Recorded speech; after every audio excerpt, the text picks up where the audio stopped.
Hello. Today I'm giving you the 2-week update on the Corgi pups, and there is quite a few things to update this week. They are getting very chunky. We have one that is about to reach 700 grams, and they were all born around 200 grams. 2 to 260, I believe, was the biggest one.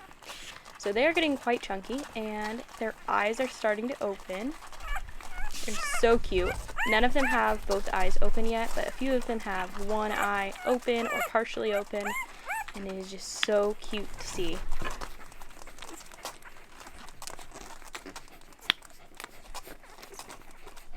As you can see, it's getting to be a bit crowded at the breakfast table, and we've had to start switching them around a little bit to make sure that everyone's eating equally, and they are gaining weight really well. It is hilarious to watch them all rolling over each other trying to eat.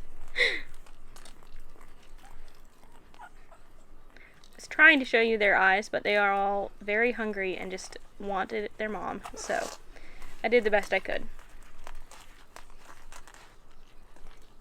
So that is it for the Corgi update this week. They are getting cuter by the day, and we love them so much.